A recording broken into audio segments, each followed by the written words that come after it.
Evening, everybody, and welcome to our 7th Open Clock Club. We've got a big shout out this week for new members. We've had a few people who have signed up, primarily, I think, through our Facebook page, How to Repair Pendulum Clocks. So if you are one of those new people, very special welcome. And you might actually find tonight is at a kind of intermediate level. So my first message is, please don't be put off if it's all a little bit fast moving, because next week, what we're going to do, so I'm just admitting new people, hence my distraction. Next week, we're going to go back to basics, specifically for people who have bought our book. And what we're going to do, is we're going to, just get rid of that. We're going to show people how to get this gear off this shaft here, which is in our book as an optional exercise. But looking at the one of the online fora this week,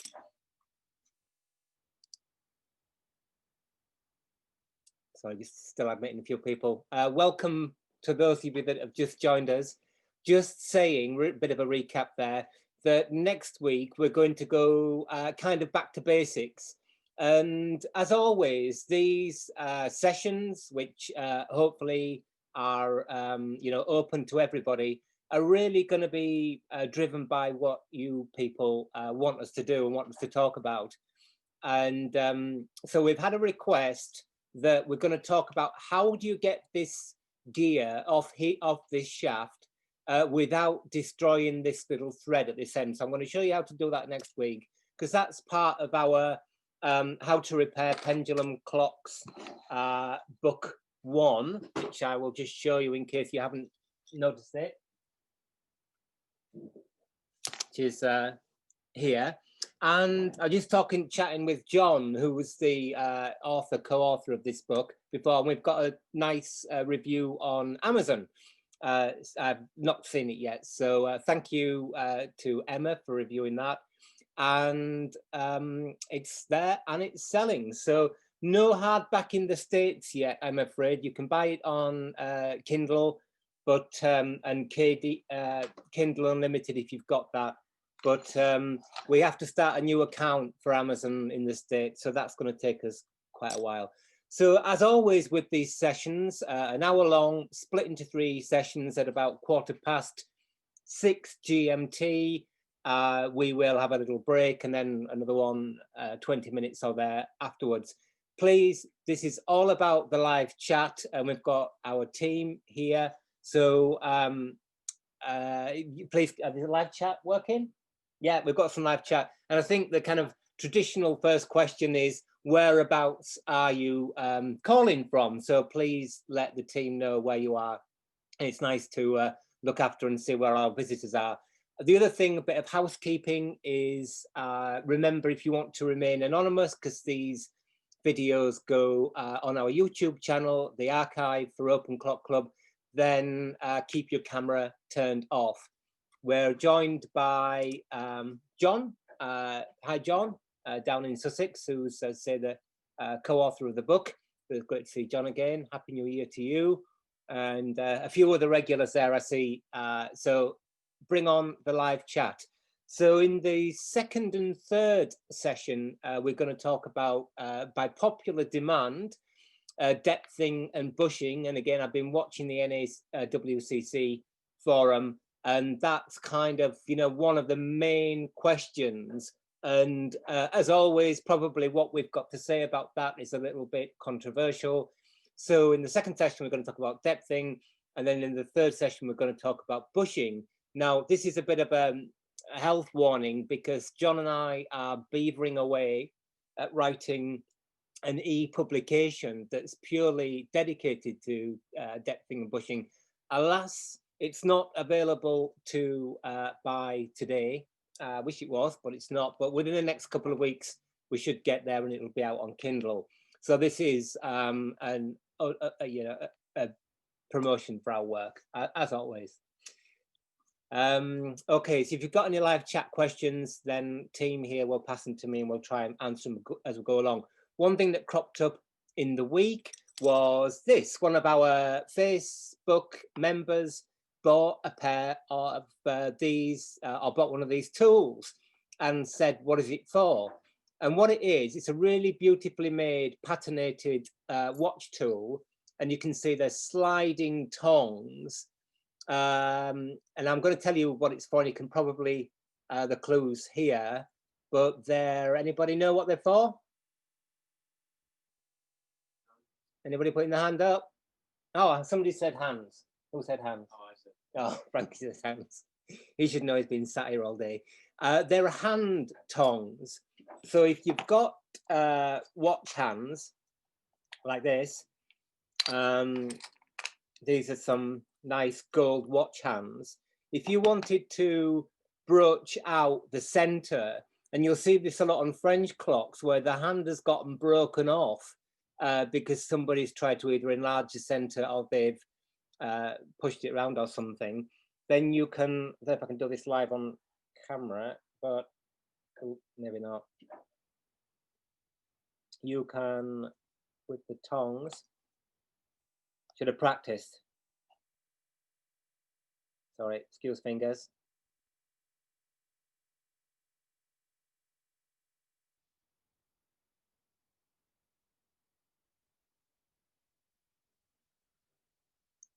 There we are. So if you can see, you can hold the hand without damaging it, and you can file and work on the hand. And importantly, I think what these are mainly for is broaching out the center, which we're going to talk about brooches later. So that's what they are anyway. Really nice tool. I can't quite remember where our Facebook member found the tool. Was it a car book sale or something? But anyway, really nice find. And I think getting my conservation, as always on my conservation soapbox here, you can notice that these are patinated, and they're patinated from new. This isn't kind of some historic, well, it is a historic finish.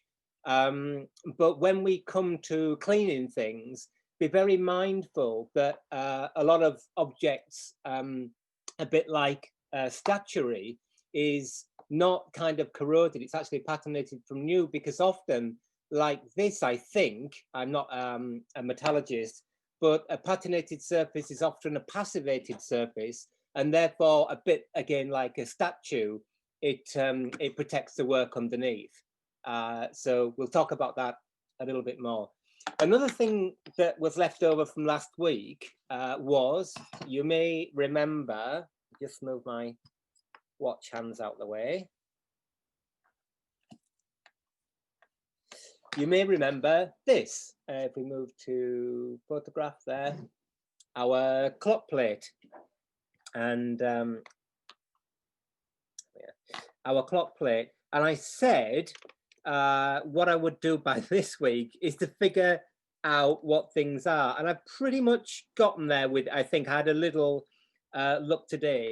Now, this session is aimed at beginners. So again, please, beginners, do bear with us. We're kind of all over the place, but maybe that's the fun of it. So hopefully you've been thinking about this. And what I'm going to do is I've scanned the plate now, and on the Eventbrite email, I'll send it out again after this session. I'll try and, if I can attach a scan, I'll try and put that on there so you can have a go at figuring out what it was. Now, when I was looking at this area here last week, I thought, was this pull quarter repeating? And it isn't. I was wrong. But let's just quickly, what time is it? 9 minutes past. Let's just quickly go through what this is, because again, hands up on the live chat if you've ever worked on a Fusey driven clock. Now, this is where it's rather easy to sound like I'm showing off, as always, because if you repair clocks in Europe, or in England in particular, Fusey clocks are kind of quite commonplace.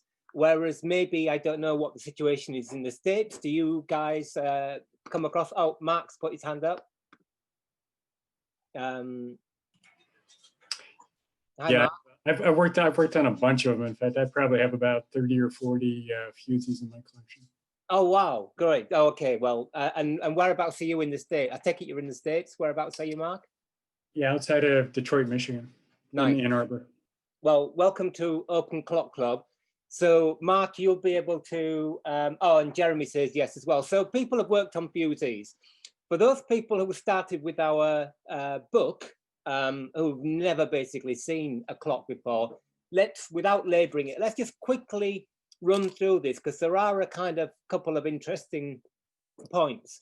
And the first point I'd like to make is that one about cleaning, which we haven't got onto cleaning yet because it tends to make people a bit hot under the collar. But this plate, you can see, because it's kind of tarnished, there's actually a lot of evidence here of the shape of components that were on it. Now, I don't have the rest of the clock. I bought this plate as a job lot 20 years ago on an internet auction site. And some of the plates I've used for material where I've wanted a bit of yellow metal. And this is all I've got. So maybe one day, if I win the lottery, I'll can spend 10 years and build the rest of the clock to go with it. But I did actually have a student, and John knows this person, who was, they had both plates, but that is all they had in a whole striking clock by Frodshams, and they built the complete striking train. It was pretty amazing process. So I'll put this scan on the email, and if I just find myself a pen, I'll just quickly run through it, then we'll have a break, and then we will come back to depthing. We've got a new toy, a bit of a trial toy. So this is a 2-train clock. So it's got a going train, as in the time, and it's got a striking train. But there's one thing I'm not going to mention here, and it's a question mark. So you guys have worked on lots of fusee-driven clocks. In the live chat, tell me what significantly might, and I haven't really figured it out yet, and if I had the back plate, we'd get a lot more information there, might have significantly changed with this clock. In fact, the more I look at it, the more I think it probably did. So let's just get a couple of things out of the way first. You can see here, look, there's a shadow for a screw, a steady pin. So that's a strap that held the movement to the case. And at this side, let me get this right. Here we have another one there. So another movement strap. Okay, so they're out of the way. For beginners, so this is, sorry, 2 questions here. One question for you guys that do a lot of fusee clocks. What significant change might have happened to this clock? I won't mention it. You can get back to us in the live chat. But for beginners, really cool question is, what is that hole for? It's about millimeter in diameter. And what is that hole for? The repair of things. Now, they're normally not in that position, but think about clock making and yeah, somebody said repairing that Frodsham clock. I think it was, many of you will know that Frodshams were a supplier to, they had a royal warrant. And I think John might remember that clock had the royal insignia on the dial. And for some reason, the entire striking train had been thrown away. The going train was still there, and the case was still there, and it was a good job. And that student, it was a real battle to do the work, but it was a beautiful job. So let's start at the bottom of the train. So with a fusee clock, as opposed to our Smith Enfield mantle clock, we don't have that barrel and mainspring arrangement. We have a separate mainspring which goes down here and down here, striking side and going side. Now I think I've actually started with the wrong drawing, but anyway, this is going to be tricky now. So this is the going side here, and this is the striking side. Yeah, so we're looking from the inside of the plate here, just to make things even more complicated.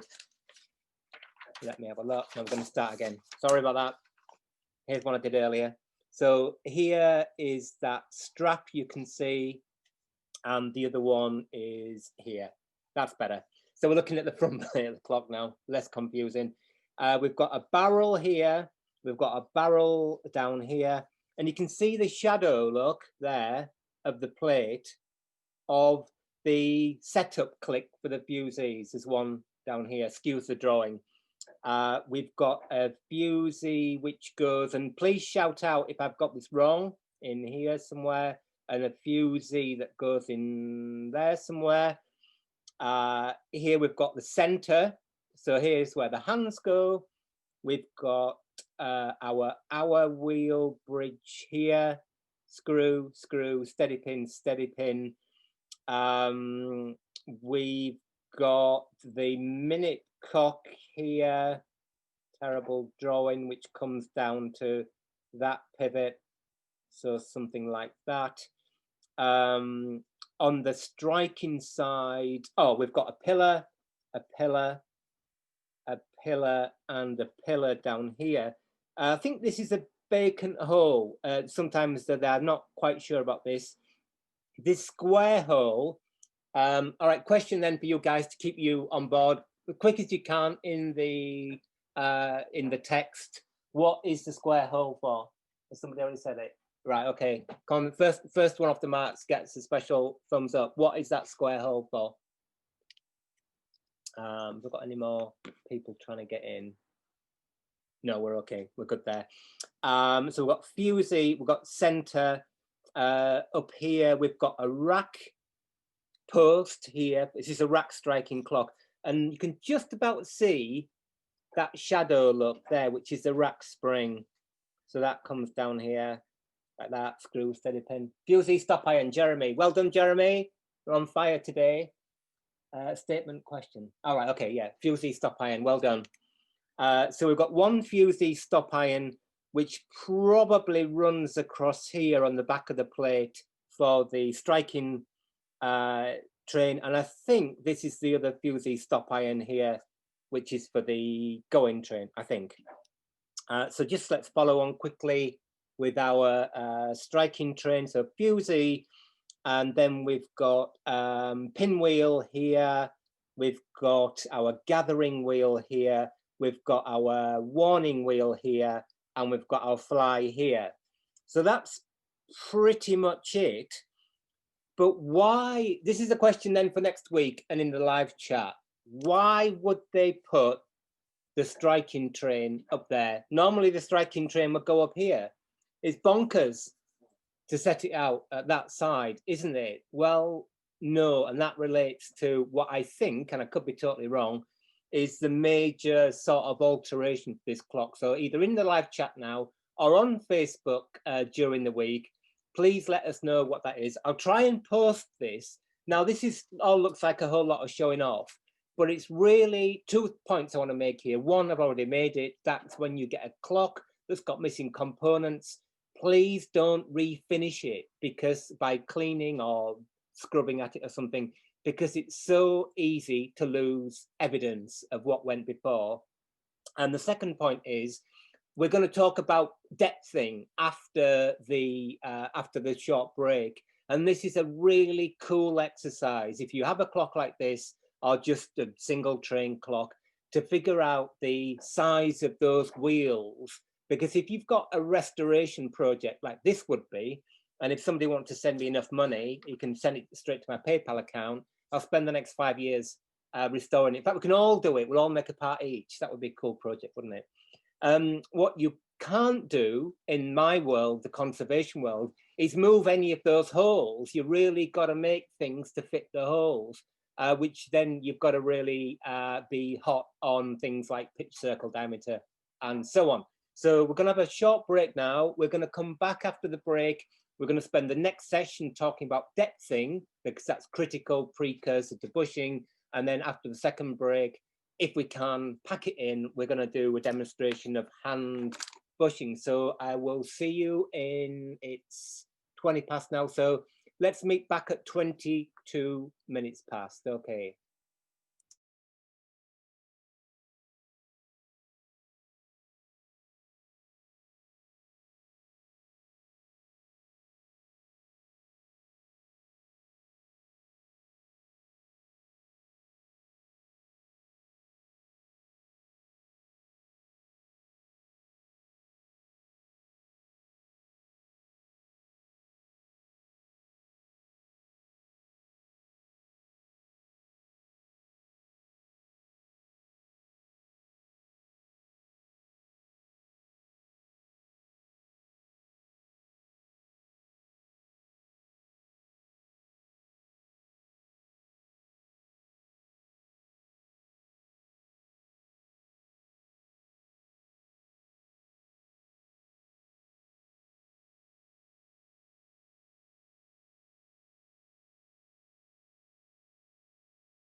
Right, welcome back, everybody. Little break there. So we very quick recap. You know, I've mentioned it about 1,000 times already tonight. We wrote this book. It took us ages, but it was really aimed squarely at the beginner. Now, some people bought that book, so thank you for that. It's keeping the show on the road. And very enthusiastically, people immediately went through the book, did the clock, and they said, what's next? And also they said, we've heard a lot on forums about this thing called bushing. And we said, oh, it's fine, it's fine, it's fine. We're going to talk about that in book 2. Don't worry about it. You don't really need to do any bushing. But nevertheless, it hasn't gone away. So what on earth is bushing? Well, if we just get our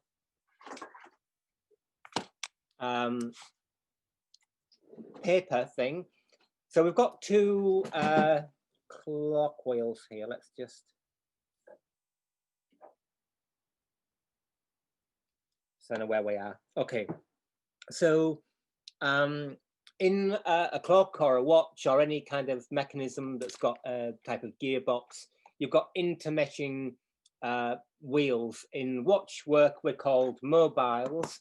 And so we'll call them mobiles here. The mobile is just another word for a wheel and an arbor and a pinion.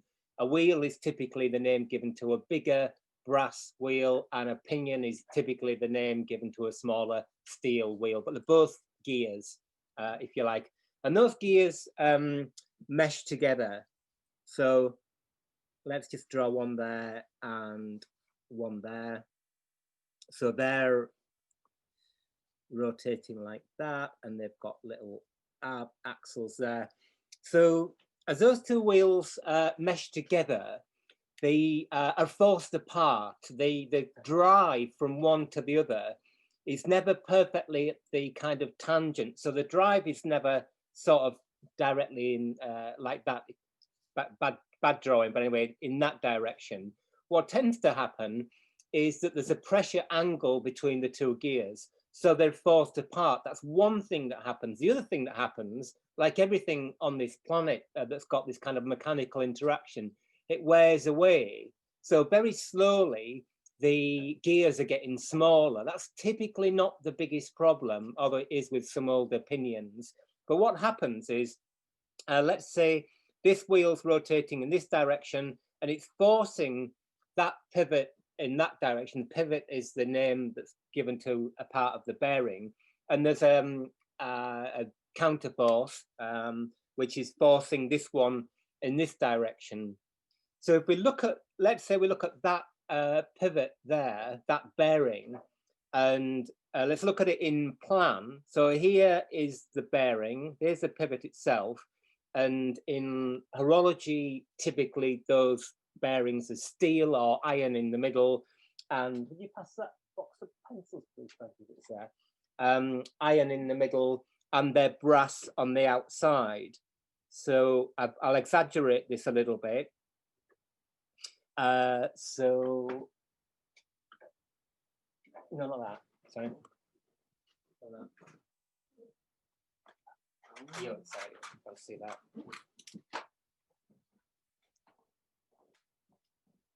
So what we've got is we've got a brass plate there, and we've got a pivot in the middle, which is rotating like that. And in this case, it's been forced in this direction, okay? So what happens over time is that, that the bearing hole, the brass hole, becomes elongated. And so it wears further and further and further and further and further in this direction. All this is exaggerated, of course. And eventually, what happens is that those 2 gears move far enough apart that the transmission of power becomes so poor that the clock either becomes unreliable or it stops. Now, so what we have to do as a clockmaker is to re-establish what is the optimal center distance for those 2 gears. So when the clock is made, this value here is called center distance. all going to be in our new publication and a bit neater than that. And that center distance is set when the clock is designed by the clockmaker or the factory, if it's a factory made clock. And that changes. That typically, but not always, depends how things are arranged, but typically that increases. And what happens is, as I say, the clock stops. Now I've got a new slightly Heath Robinson toy to show you to demonstrate that. And the reason I bang on about depthing is because depthing is, as far as I'm concerned, an essential precursor to bushing. The problem is that you might make a presumption that the original place the pivot was in, the original unworn bearing, is the right place for the new bearing. It might be, but it might not. How on earth do you know unless you do some tests in the first place, I would say.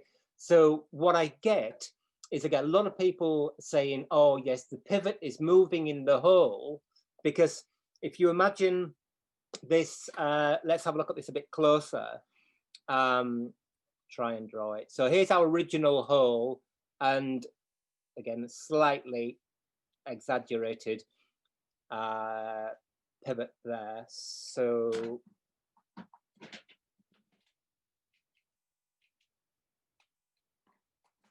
this is the brass bit round here, or different color now. And this is our new position for the bearing here. So if you put your finger on that gear and wiggle it backwards and forwards, it'll appear, oh, it will jump from one position to the other. And that, taken by most people, is a reason to rebush the hole, which is inserting a new part of the bearing, which it may be, but my point is that there's a lot of rebushing done that I feel is unnecessary. And here's my kind of explanation why. So here's our new totally Heath Robinson device. I think lots of things are going to fall on the floor now. So let's just see there. This, here we go. So this is our small gear. Now pinions, as they're called, are typically the driven element. Not always, on some clock motion work, like the under dial work and stuff. Sometimes they're drivers, but in this case, this is a normal relationship. So we've got a wheel here with red teeth, and we've got our pinion there with blue teeth. So the wheel is going to be driving from left to right, if that appears to be from left to right to you, and it's driving the pinion in an anti-clockwise direction. Now, there's something, when those wheels are designed, they're not designed like this with kind of pointy tips on the teeth. In theory, the wheel is a plain disc of material. So if you imagine you chopped all these curvy bits off here and chopped that off there, and you had two plain discs of material that met exactly, that is a theoretical working diameter of the wheel or the pinion, and it's called the pitch circle diameter. Now, of course, that wouldn't be any good as a working thing because they would just slip in relation to one another. So what we have to do, well, engineers or clockmakers do, is they add on this top bit here, which is called the addendum, and they cut away this part here to allow the addendum of the meshing mobile somewhere to go, otherwise it would jam. And this bit is called the deadendum, all in our new publication. So what we want to do in theory is have those wheels operating at their pitch circle diameters, but we've got no way of knowing what that is. We can't imagine what these, well, we can imagine, but we can't get these wheels back to some theoretical disc. So what we have to do is we have to test them at different degrees of mesh. And this process is called depthing. And just check we haven't got any more joiners. No, this process is called depthing, and I think it's an essential precursor to rebushing, because if you're going to rebush, you might as well put the pivot in the optimal place for transmission of power. So let's just get our wheel and pinion Okay, right. So this tooth here is, in this relationship, the active tooth, yeah? It's pushing this pinion leaf round. If anybody tells you that there's no sliding friction in clock gearing, then they're wrong.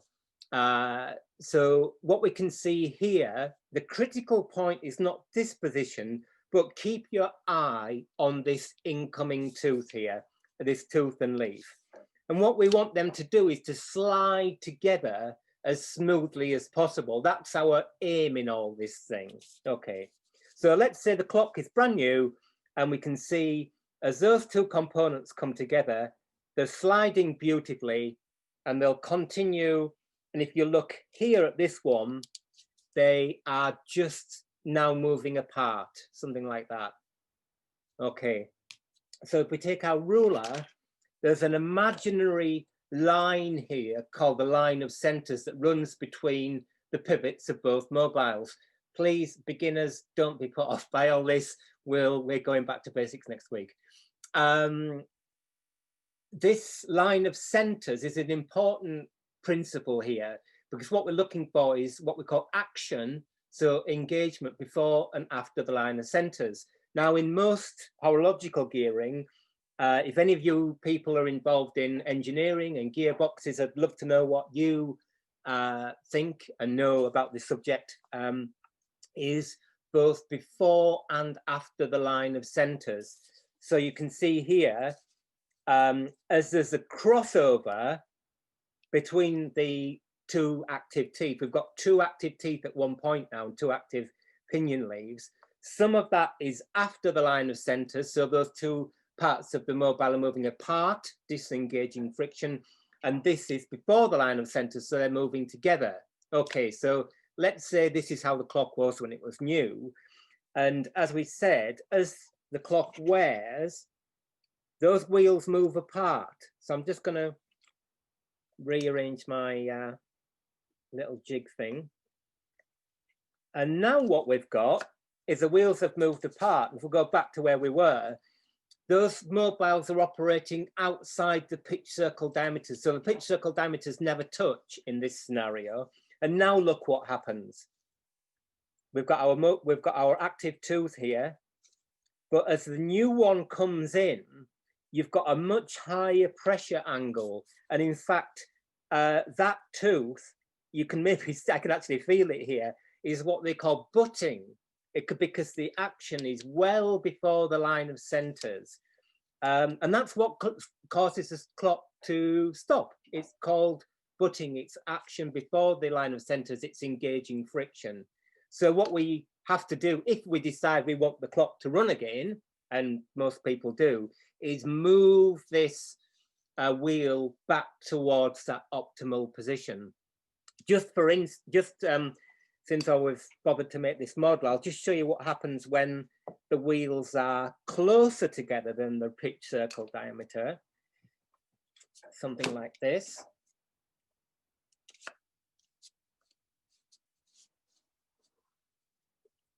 And if it's actually, maybe you've moved them too close together. Oh, no, that's okay.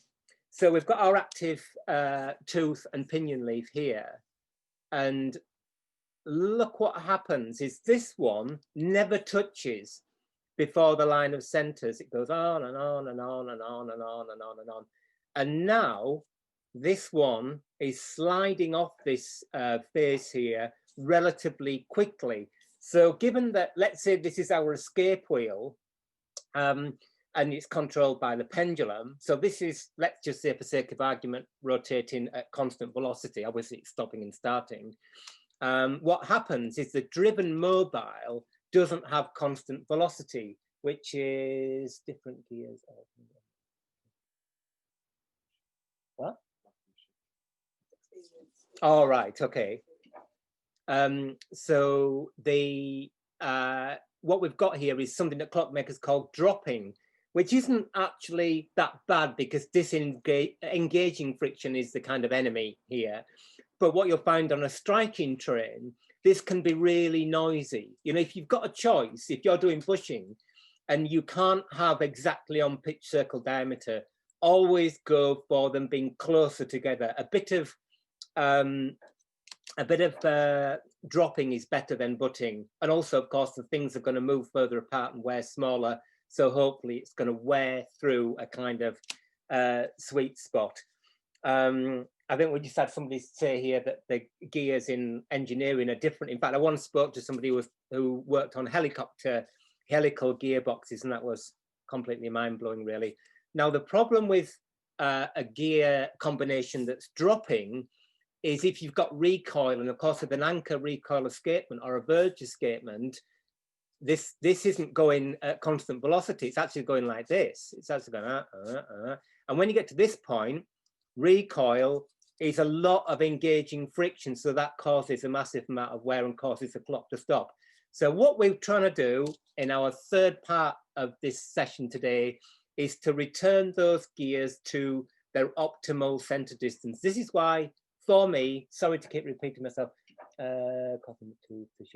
yeah, can butting, question from the live chat, and thank you for that, can butting cause the pinion to shear? I think on those incredibly heavily driven sort of quarter striking trains on late 19th century, early 20th century long case clocks, I think it probably can. And I've seen a pinwheel with a broken off pinion leaf. I think where the wheels are hardened and tempered, then possibly yes. What tends to happen though is that people tend to put heavier driving weights on, or let's not get me started on this because we're going to run out of time already, but stronger mainsprings in. Let's save that for another week, not next week, but another week. Where people have got problems with depthing, one solution, and it might work in a car, I don't know anything about cars, but is you put your foot on the gas a bit more and you hope that the problem goes away until it explodes, I guess. You can't do that with a clock. If you put more driving force on, the stronger mainspring typically, or bigger driving weights, just makes the problem worse, engaging friction, and that's not the way to solve it. So the way to solve it, we'll deal with that. We'll have a little break now, is after the break. We will come back at 42 minutes and I'll get myself prepared for the next bit. So see you in a couple of minutes.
Welcome back. Nice live chat. Keep the live chat going. Yeah, I think probably auto gears and engineering gears are rather different from clocks, as in you can't put your foot on the gas. And as one of the, I think it's Matthew said, you have a lot of helical gears in car gearboxes, for instance, and in helicopters as well. So you don't have this engaging, disengaging problem in the same way. Those really old people amongst us, like me and John, might remember when car gearboxes had spur gear, reverse gears. So you remember the reverse gear sounded very different if you got a stick shift. You remember that, John? Okay, right. Bushing, sorry, you don't have to be muted, John. Right, so what we're going to do here, if we don't get it finished today, we'll just continue in the first session next week. But we're going to do a bit of a demonstration of hand bushing. Now, those of you who are beginners, and we're really pleased that you're here, you may be saying, well, Matthew's using this expression, hand bushing. It's not my expression, but it kind of implies that there's something else. Well, there is something else. There's two other things. One thing is not doing it at all. And the other thing is called machine bushing, which we'll kind of mention as we go along. But people who are beginners tend to get involved with hand bushing because you kind of need fewer tools. And somebody was saying before, do you need a lathe for this? And I think the answer is no, you don't. You don't need a lathe, incredibly useful as it is, and you don't need a depthing tool, incredibly useful as it is. I'll try and show you why and how we can get around that, because we don't want to put people off by having to buy expensive kit.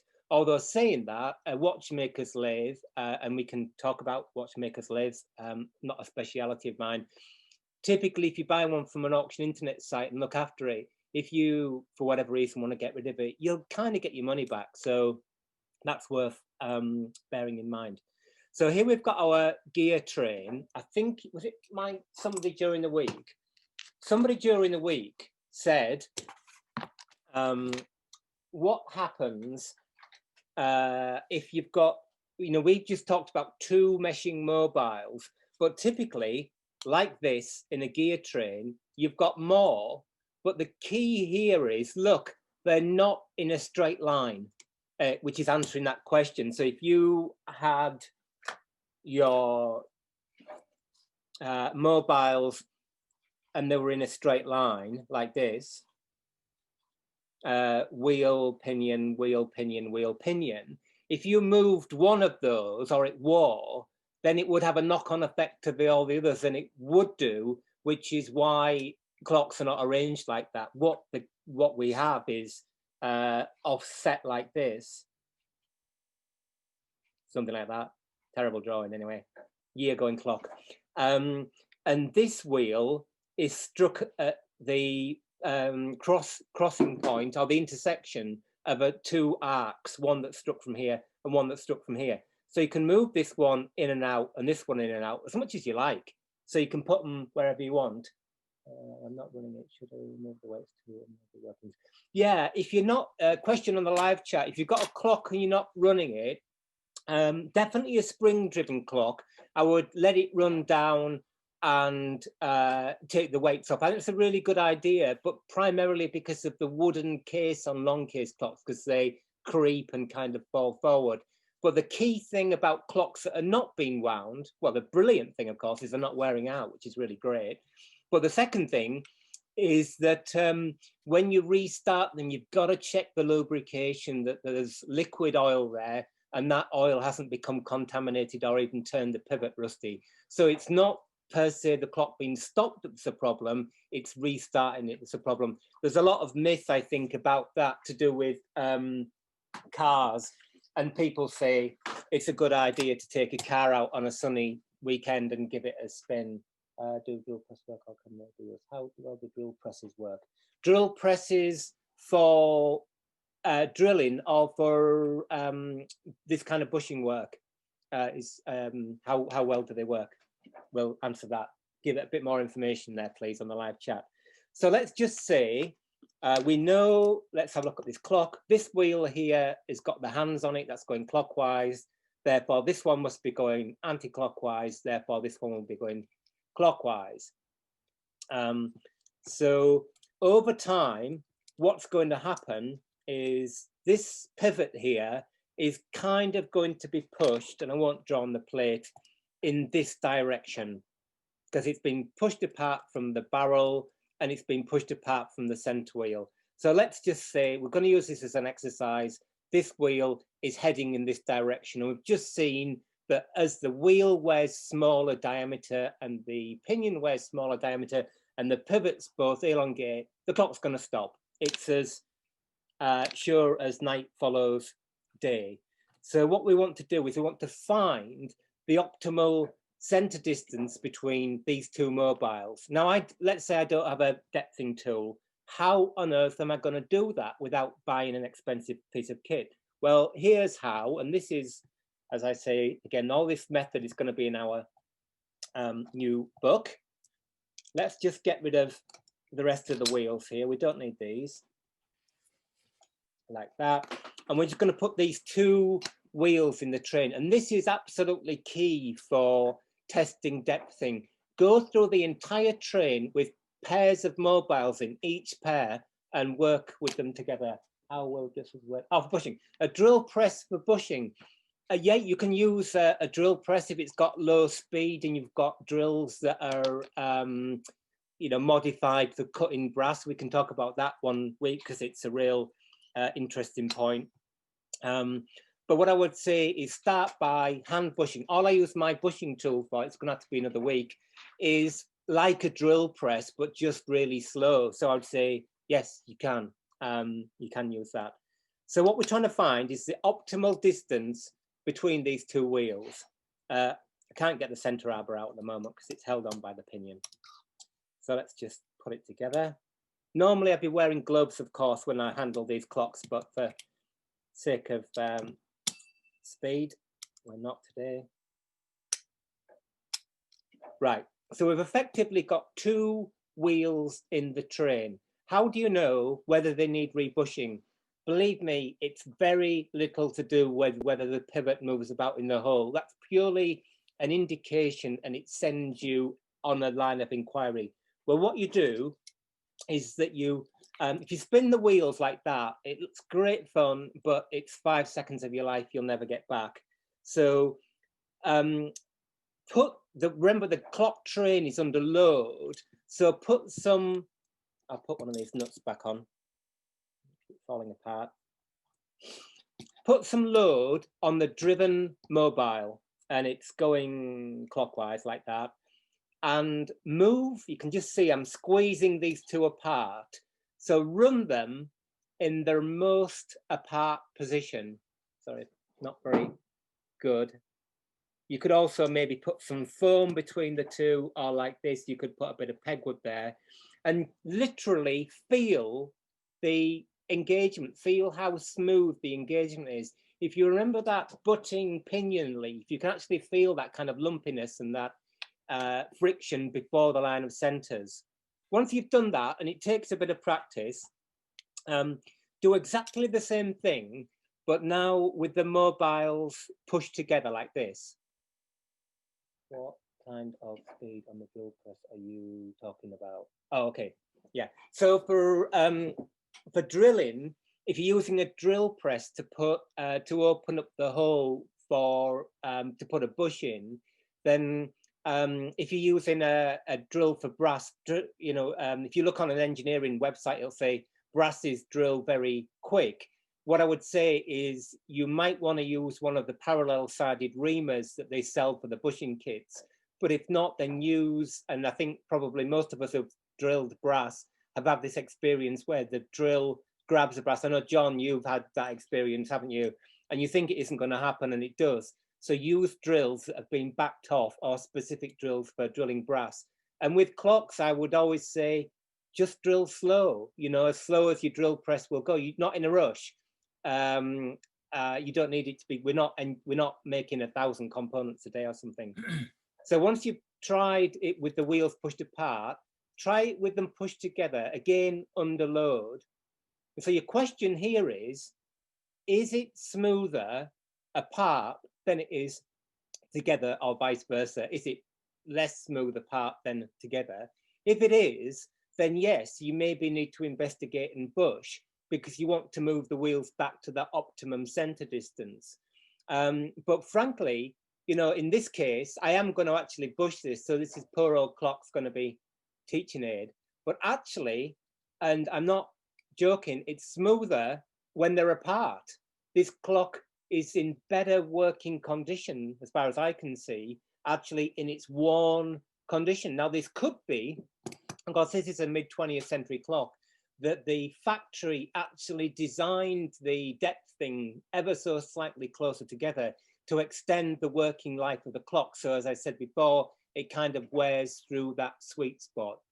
But let's just say for argument, I push these apart like this, and that's really kind of lumpy and poor engagement. And I push them together like this, and it's a lot smoother. It is actually the opposite of that here.